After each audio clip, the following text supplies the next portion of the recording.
Testing 1 2 3. Testing 1 2 3. Let's see. I'm gonna give y'all some time to get up in here.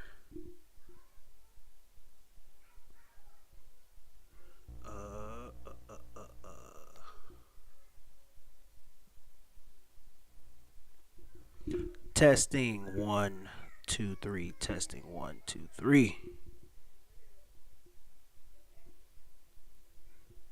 Testing 1 2 3.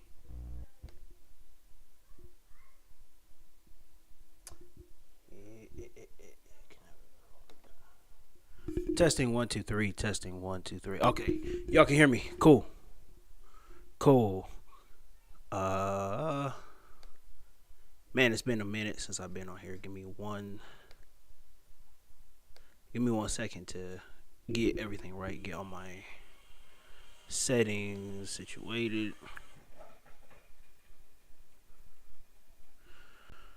Okay. All right. Damn, it's working slow on my end. All right, cool. Well, if you guys can hear me, I know it's been a while, but I am back for this live stream here. Man, this was a signature win for this season. That's all I have to say. And listen, there's a lot of people doubting whether Jim Harbaugh can coach. As ridiculous and preposterous as that sounds, I've seen a lot of that. But damn, man, I mean, you're talking about a group that has the resolve and took on the personality of their coach. This group right here, man, I really, really, really, you can't say enough about these guys, man. These dudes they really are warriors. To shit the bed like they did on Sunday, right? That was just 96 hours ago. We've seen the worst game from the Chargers by far of this season. That was a mere 96 hours ago. And for them to come back and bounce back like this, I mean, I said in the video yesterday, I don't expect the Chargers to get to the Super Bowl this year. I don't. But, I mean, when you're looking at what this team is and how they're built, and when you're looking forward, to next year and all that stuff, man, I really, really, really, I'm excited. I really am excited. And you guys see the person on the screen, 10. 10 is a baller. I've been trying to tell you guys, man, 10 is a baller. And I'm never going to doubt him. Anytime things are going bad with the Chargers, a lot of people start to creep up. Herbert, it's Herbert's fault. It's Herbert's fault. He's not playing well, whatever, this and that, right? Anytime he doesn't have one of these Superman type of games, everybody wants to blame Herbert. But they jump back on when he has a game like this. Man, I'm telling you guys, this is a special team. Again, I don't expect us to get to the Super Bowl, but for the Chargers to be in a position right now, they're in a position right now to have 11 wins.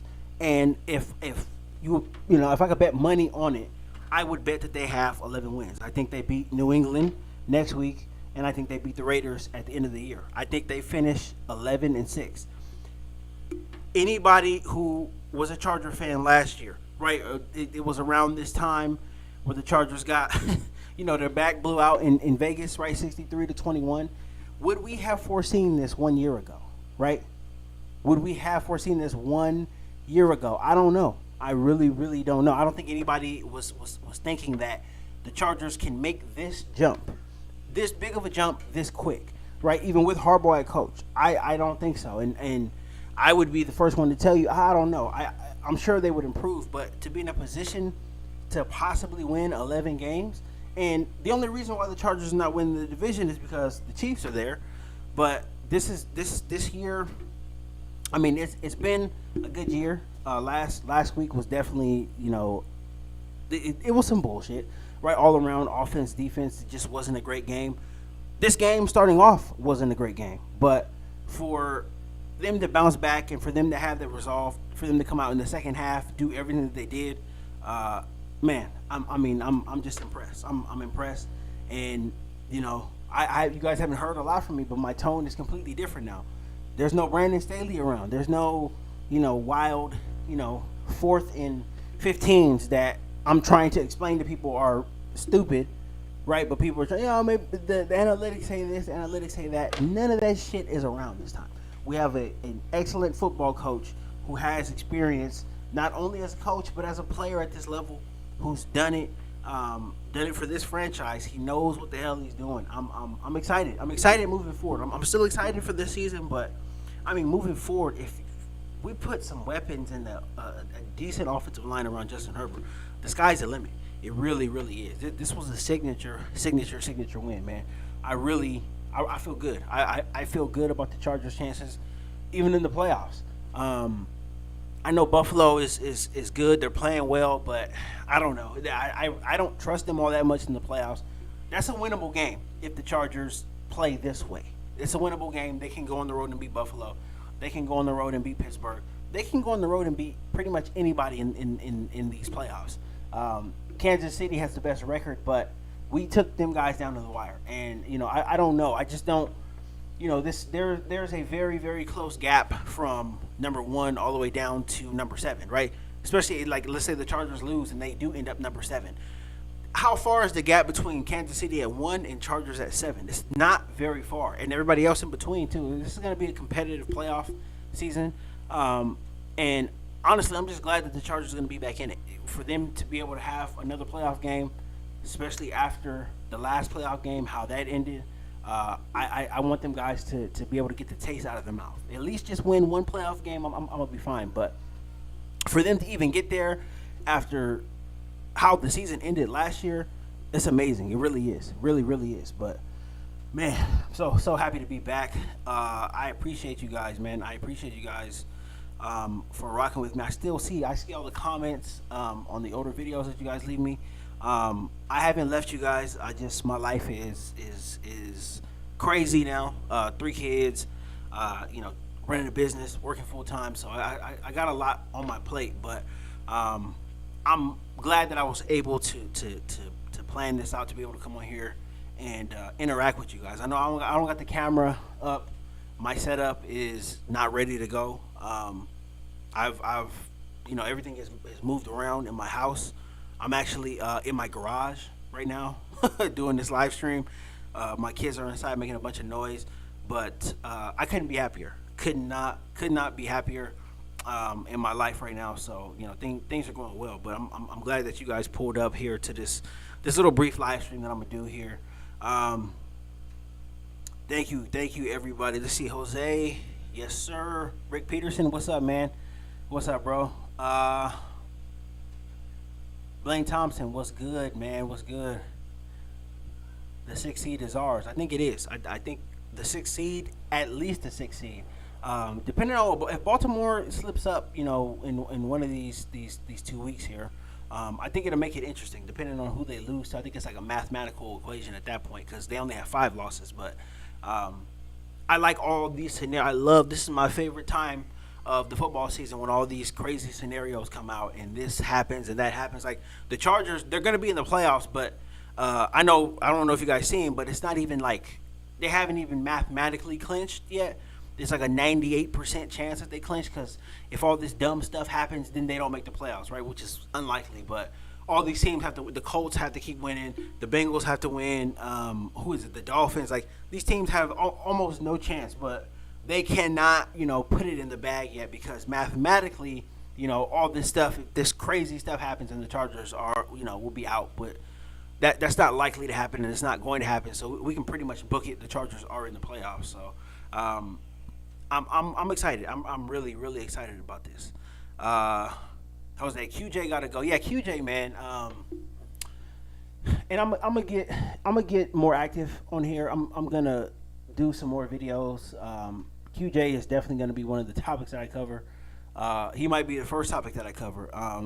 He is just, and I said it last year, and I came on here and I gave my piece about it, and I'm not a person that's going to go around and say I'm right all the time, but I was right on QJ.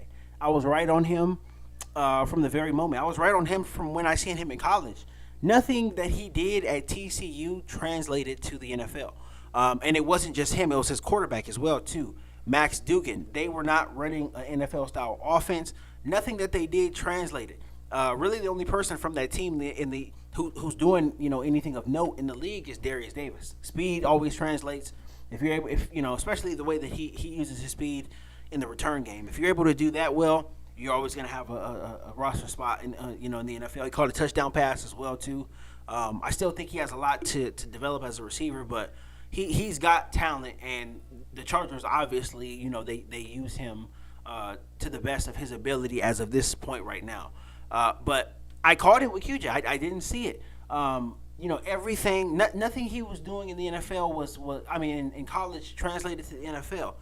You go back, you go watch his tape against the TCU was in the Big 12, so you go back, watch them playing against Iowa State, watch them playing against Texas Tech and all this stuff.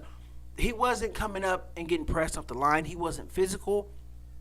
They were throwing two spots, right? The Max Duggan wasn't throwing him open. Really wasn't throwing against double coverage at all either. Just a lot of loose zone coverage. That's what most colleges play. Loose zone coverage, unless you have a front like Alabama or Georgia. When you play that loose zone coverage on the back, the offense gets all of the calls. And you have receivers that come out looking like QJ, receivers that come out looking like Sammy Watkins, receivers that come out looking like Kevin White, big strong dudes who are very impressive, right? And if it's that term, go back to anybody who played high school football, right? He's a guy that you look at when you get off the bus, right? QJ is a guy you look at when you get off the bus. Right, big, long, tall, athletic dude, right? Got them long dreads, kind of got swag to him, but when he gets out on the field, it doesn't translate. And he ain't the first. He's not the first, and he won't be the last. But I called it. I called it with QJ.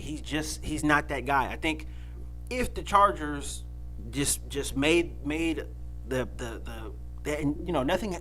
would have had to go different in order for them to choose a different receiver. If they would have went with Jordan Addison, I think the Chargers probably got 13 wins right now, because Jordan Addison is a strong number 2 in Minnesota behind Justin Jefferson. So a lot goes into that, but obviously he was the wrong pick.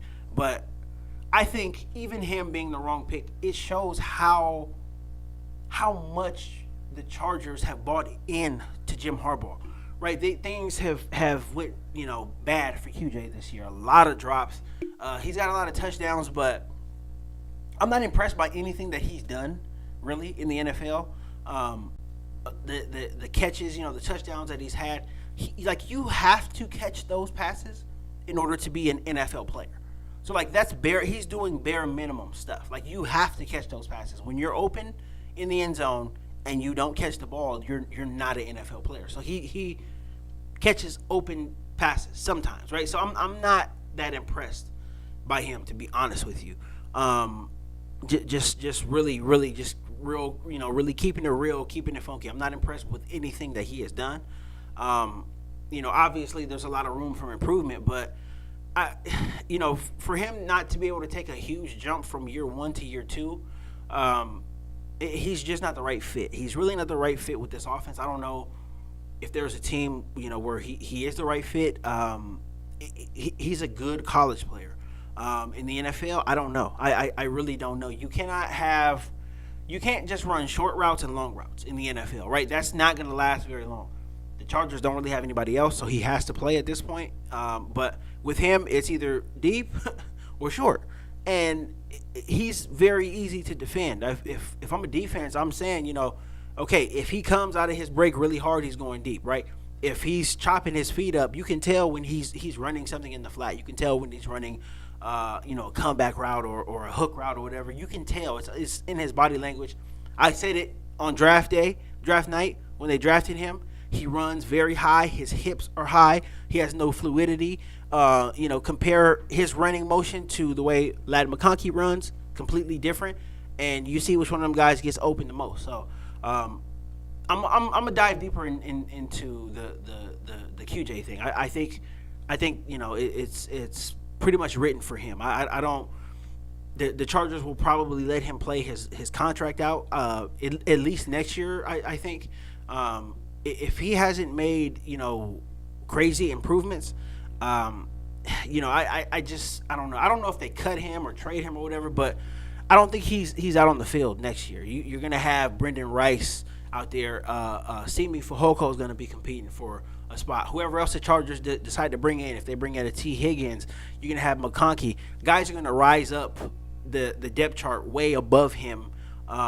In a matter of months or possibly weeks, whatever, depending on how early the Chargers make moves in free agency. But he's going to find himself buried on the depth chart. And, from that point, they could release him, they could trade him, whatever. But I think,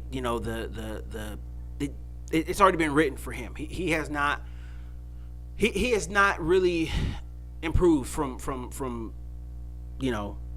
day one of year one to now. I don't see that much improvement in route running, physicality, and any of this stuff. So, but we'll get into that at another time. Let's see. From 5-12 to a winning season year one with Harbaugh and Roman, yeah. Greg Roman is definitely going to be another topic that I get into as well too. Greg Roman is, damn. I mean, he tonight he was Jekyll and Hyde actually. He was calling a pretty good game there in the third quarter. He kind of got into a rhythm with his play calling, but I think the run game, the interior run game, outside of that Gus Edwards run, it was putrid tonight. And looking forward towards the playoffs, that has to be at the top of the list of improving. You're going to have some type of run game. I know J.K. Dobbins is going to come back as well too, but that got pretty ugly. That got pretty damn ugly. Let's see. Steelers have 3 tough games. Ravens have 1 left. Okay, yeah. Let's see. Good to see you. Thank you, man. Thank you. I'm glad to be back. And yes, I am healthy. I'm too healthy. I gained I believe it's called sympathy weight when my wife got pregnant with my son. So I'm healthy to the point where I'm kind of chunky now. So I'm talking a lot of shit about Greg Roman, but I'm chunky too. So right now, so I need to hit the gym as well too. But it is what it is. I got an excuse. I just had a brand new son, so he's still getting settled in. So I got my home gym, so I'm about to hop back on it here pretty soon. Oh man. Let's see. Rager went for a 7th round. QJ trade value is around there, in my opinion. Yeah, I think a 7th rounder is I think we'd be lucky to get a 7th rounder for him, to be honest with you. His issues are with drops, and that is something like, if a guy is talented but has a bad attitude or something like that, then you can kind of, there's places in the league, right, particularly like Kansas City or Pittsburgh, there's places where guys can go where coaches can say, okay, I can get this guy right, I can get him in the right frame of mind, the right thinking. And I think, I don't want to say it's easy, but for me, just in my opinion, if there's a really talented guy who's a knucklehead, if you get him in the right situation, right, Kansas City, I've never been there, but I don't know. I heard that. I mean, there's some stuff to do, but generally it's kind of boring. I would think so. Speaking as a Californian, Pittsburgh, I know definitely is boring. I know people from there, and I know that there ain't shit to do around there. So if you get a guy in that right environment where it's cold, and all you can really do is focus on football, then he can act right. He can act right for a certain amount of time, or however long his temper is under control, right? You can get something out of him. But with QJ, if you can't catch, if you've always had drop issues, and that's always going to haunt you, right? When it's time for you to perform, when it's time for you to make a play, are you going to drop the balls that you need to catch? And that's just been a simple thing with him. I mean, he's quiet, he seems to be a good guy and all this stuff, but for him as a wide receiver, if you can't catch the ball, then you don't really have a place on anybody's roster, and that's the one thing that he has not proven yet. It was a question for him coming into the draft. It's been a question for him, his entire time that he's been with the Chargers. So I don't know. If we could get a 7th rounder for him, I would feel really, really good about it, especially the way, the Chargers are able to draft, being able to snag, 2 starting corners in the 5th round, within 4 picks of each other. That's some real good stuff right there. Good organizational stuff. So, obviously Joe Alt, he is going to be the the right tackle of the future. He's been a guy who's been very good. We don't call his name because he doesn't whiff. Like he's been as consistent as any rookie this season. Lad McConkey, right? These are just four guys who are starting, on this team contributing. If the Chargers are able to do that, get another pick, more picks, maybe, Joey Bosa, gets us a fifth rounder or something like that. If the Chargers can start adding pieces like this, at these prices, these rookie prices, this is going to be a talented unit going forward. But to speak on QJ, I think we would be lucky to get a seventh rounder. I would count my blessings if we got a seventh rounder for QJ. Let's see.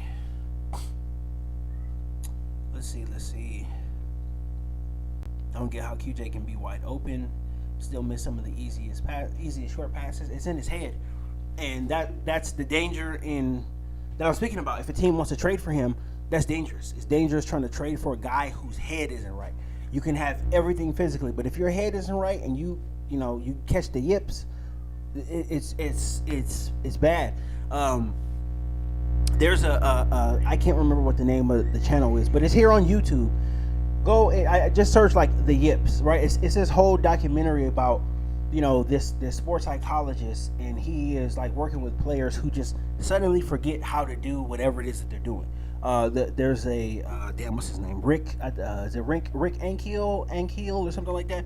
He was a pitcher, I think in the I want to say the Cardinals minor league system or something like that, and he just all of a sudden he could not hit the strike zone like for nothing, right? And it's not him just hitting the strike zone as a pitcher. Like he was throwing the ball like into the seats, right? He completely forgot his motion or whatever. It's called the yips. I think that's where QJ is kind of bordering on.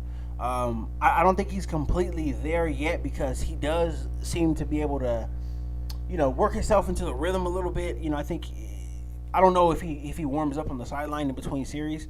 It seems like it sometimes.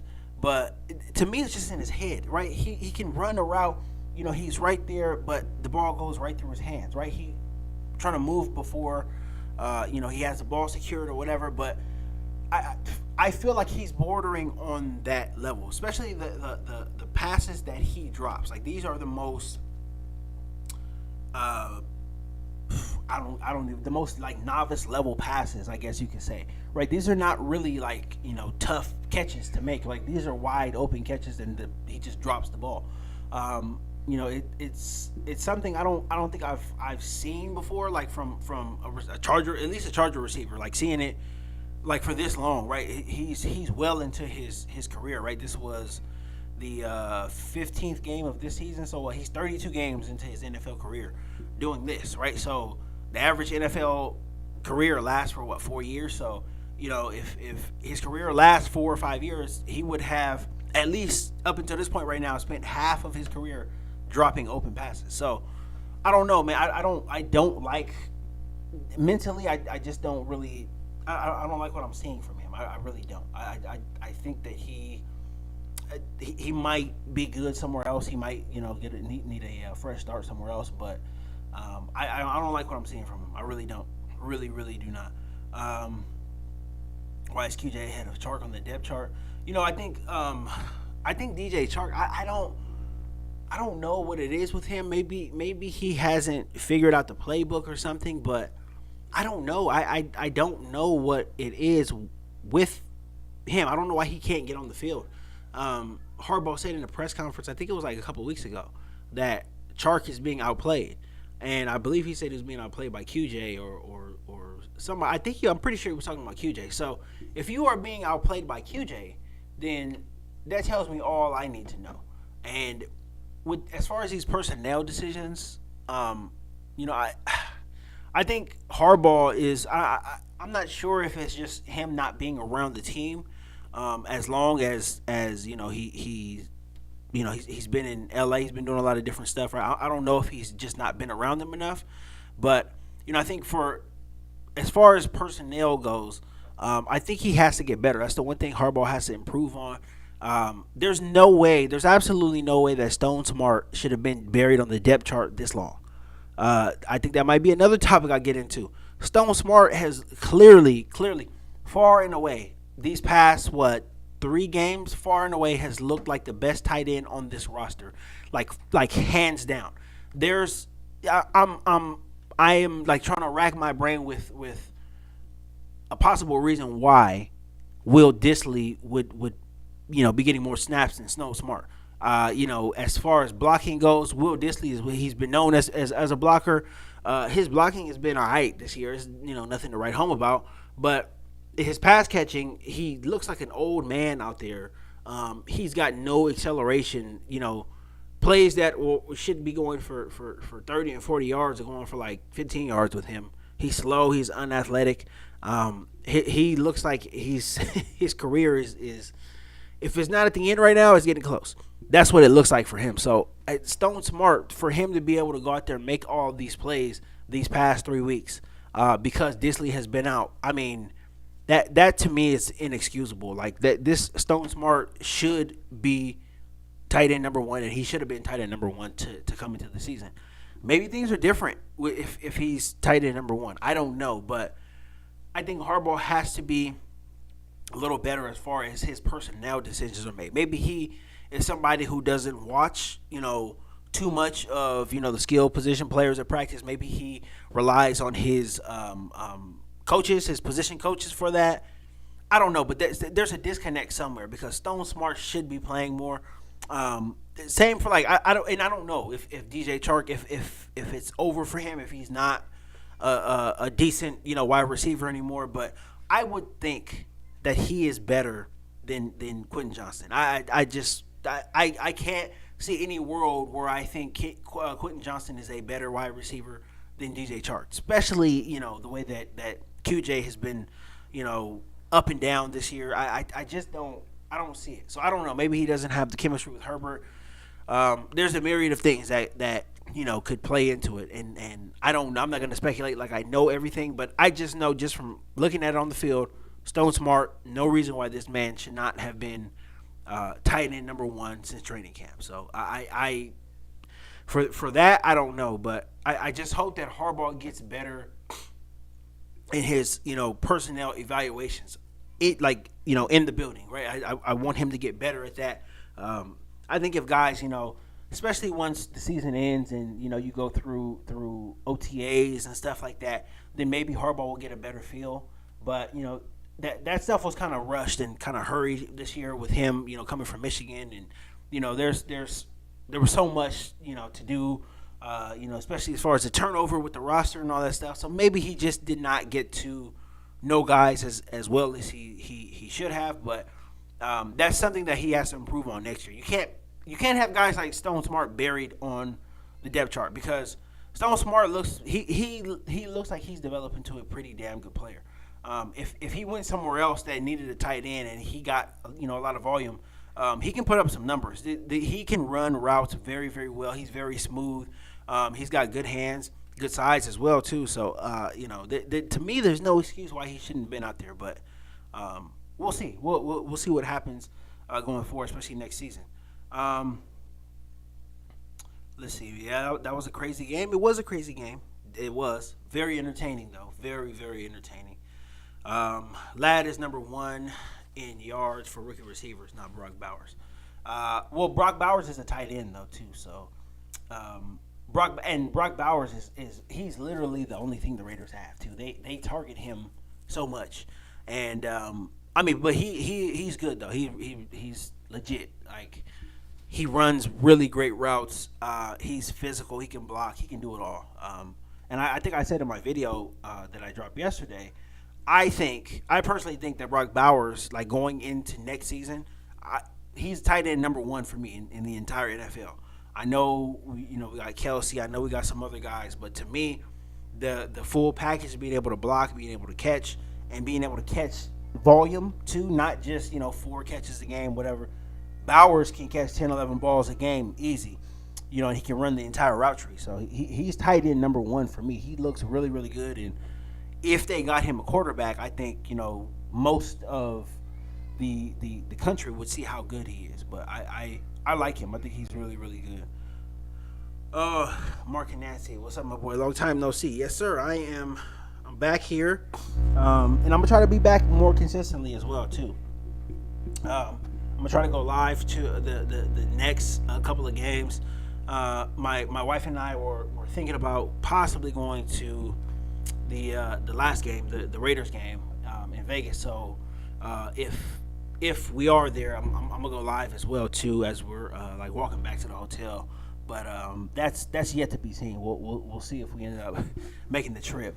Going to a Raider game is like going to a probation convention. You know, I expect to see a lot of people with ankle monitors on the the ankles and stuff. But you know, that's the probation nation right there. So we'll see what happens. I may or may not go. I know for sure I'm a live stream after the game on Sunday against New England, and I'm gonna try to get back consistent on here. I want to get more consistent before the playoffs comes.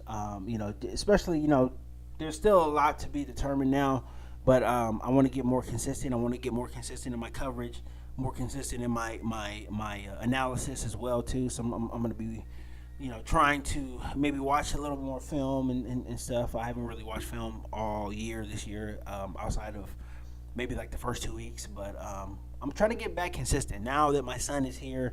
My wife isn't pregnant anymore, so we're not on edge about her water breaking and all that stuff. So I can kind of, somewhat relax, as much as you can with 3 kids. But I'm here now, and I'm developing my routine, trying to get more consistent, and I'm gonna improve. Right, I'm still going to have, some times where I'm not gonna be able to do it, but I'm gonna improve though. I'm definitely gonna improve, and I'm gonna take that, and apply it to the off season, draft coverage and all that stuff, and then, by next season I should be, kind of back on here. I don't want to say full time, but dropping multiple videos a week at the very least. At the very very least, that's my plan.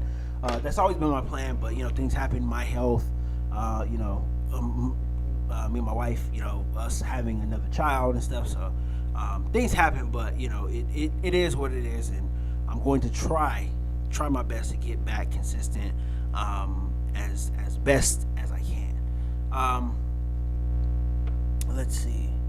Yeah, the smart development is weird. He's been around for a bit. Too interesting come up. Yeah, he has. He's been around for a while. Still remember him a couple of years ago when he was number 48 instead of 84, right? And people, he was a guy that I actually heard about through you guys here on YouTube, the viewers. Somebody dropped his name in the comments, and I started looking around and started looking at stuff and thinking, okay, yeah, this guy looks pretty. He looks pretty athletic. Like, is he somebody that's going to make the team? Is he going to be around? And he's been around now, and now he's developed. So, you can take this. We're looking at the tight end position. Not really having anybody.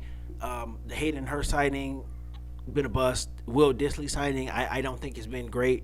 But Stone Smart has been a guy that's been here.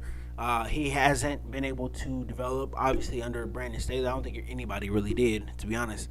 But with him now, with Harbaugh, especially in an offense that is always going to feature a tight end, right? There's always room for a great tight end in a Harbaugh offense. I think he can make a claim to tight end number 1 next year, especially even if the Chargers go in the draft and they draft somebody like a Tyler Warren from Penn State. Now you got 2 pretty decent pass-catching tight ends, right? We came into this year not thinking that we had any. So now you have 2, right? And you didn't have to really spend any money. All you had to do was spend a draft pick. Now you got 2 great, two decent tight ends. We'll see how good it could be. About, just hypothetical here. If you shore that position up, you got 2 tight ends, right? You go out, you sign a T. Higgins. Now you got a wide receiver, right? You go back, into free agency, sign a lower level receiver, somebody who's not, breaking the bank, whatever. Now you got, 2 fresh receivers that you brought in. You throw Brendan Rice in the mix, right? You throw a Fujoko in the mix, right? Maybe you sign somebody late in camp. There's a lot, there's so many personnel changes that the Chargers can make, and some of these are not even going to really cost a lot of money outside of blowing a bag on T. Higgins. Outside of that, a lot of these changes are really not going to be like, anything that's going to, be breaking news or whatever, right? These guys are not going to be getting paid a whole lot of money outside of T. Higgins. So there's so many changes that the Chargers can make. And, the trade market's always going to be there as well, too. So I'm excited for the future because there's so much that they can do. So much that they can do in, a small amount of time to get this team better. So I'm very, very, very excited for the future. Very excited. Let's see. People were saying the team should have hired Peyton in the first half of the game. Nah, man. That's crazy. Yeah, I know. Like, we were saying that a couple years ago, and Peyton would have been fine over Staley, but excuse me. I like Jim Harbaugh. Give me Jim Harbaugh over Sean Payton. Give it to me every time. Harbaugh beat Sean Payton back in the day with the 49ers. He beat them up all the time, right? They beat the Saints up all the time. So he's doing it again, right? He's got Peyton. If it's anybody that's got Peyton's number, it's Harbaugh, right? He's doing it now with his second team in the NFL. Well, so give me Harbaugh every single time. Denver has improved a lot. I still do not like Bo Nix though, and I've been very vocal about this on Twitter. Bo Nix to me is he's Fugazi. I think he is athletic Mac Jones. Because when that pocket starts to break down, boy, he starts to shuffle them feet. If he's not able to run around, if you shut off those running lanes, there's not really a whole lot there. You see, it's perfect juxtaposition from former Oregon quarterbacks. You see when the pocket breaks down with Herbert, what does he do? He stands in there, he takes the bullet, he delivers almost every single time. With Bo Nix, when the pocket breaks down, he's running around until the last minute, until he's throwing the ball away. He threw a ball in the fifth or sixth row earlier too. I don't know if you guys seen that during the third quarter. That was pretty funny. But yeah, man, I'm not on Bo Nix. He's having a really good season, really good rookie season. But I'm just not, and I'm open to him, really proving me wrong.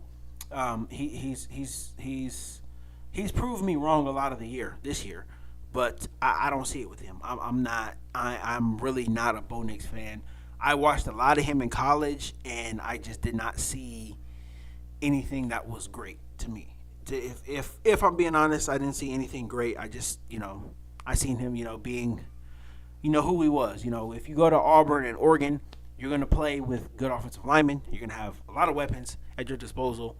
And it's up to you just to not turn the ball over and to play well enough to win. And, I guess he did that, but he is who he is, right? Herbert improvised masterfully tonight. Go Chargers. Yes, he did. Herbert is he has developed into a really, really you can tell he's a level above everybody else as far as the quarterback play, right? As far as the X's and O's, as far as pre-snap, he is a master at that now. He's got kind of like a Peyton Manning level type of understanding of what to do and where to go. You see him get frustrated, right, when the offensive line breaks down, when QJ drops passes, when somebody's running the wrong route, and that's typically Josh Palmer. Even though he had a pretty decent game tonight. He is levels above, I think, his contemporaries. Even the Mahomes, even the Josh Allen, he's levels above them pre-snap. Because when you see him draw back, when he has time, he almost always delivers. Almost always delivers. It's always the right throw. It's always the right angle, right? It's the right amount of speed. It's always. It's a consistent thing with him. He's always doing the right thing as a quarterback. Sometimes, his teammates let him down, but I think for the most part, when you're watching him and you're watching his development, especially in this offense with, almost no weapons, it's been impressive. It's been really, really impressive to see. And I think he's primed now with a legitimate head coach. I still think that there is some issues as far as the offensive coordinator is concerned. I'll get to that in later videos, but I still think that he has, a lot left in the tank, and I think he's prime, for some MVP years and hopefully some Super Bowl years with Harbaugh as his head coach. I see it. I see the vision. We're not close to being there as far as personnel wise, and even on the coaching side, but I see the vision. I see the vision, and if they continue to build in that right direction, I think Herbert has a chance to, have his name on some trophies, right? MVP, Super Bowl MVP. I think that's a possibility, but we got to build up right from the ground up, and this is a good start in year one. A good start in year one. We have at the very least, secured a winning record. Very, very happy. And I'm looking forward to seeing what else this year brings. Anything can happen, really. But I'm excited. And damn, man, I will be back again. Probably next week, probably early next week. I'll be back working on more videos. Again, I'm gonna get into some topics that I haven't been able to, talk about. For the majority of the season, just been so busy and stuff. But I'm going to get back on that, and I'm gonna give you guys a lot of the content. A lot of people have been asking when I'm gonna come back. Well, I'm back now. You can book it. So I'm gonna be out here in my garage giving y'all this content fresh off the press. So I appreciate you guys, man. I appreciate you guys. Thank you guys for rocking with me. I really, really appreciate it. And I will catch you guys again probably on, I don't know, man, maybe Monday. Maybe Monday, Sunday, whatever. But we'll see. I know I got the weekend.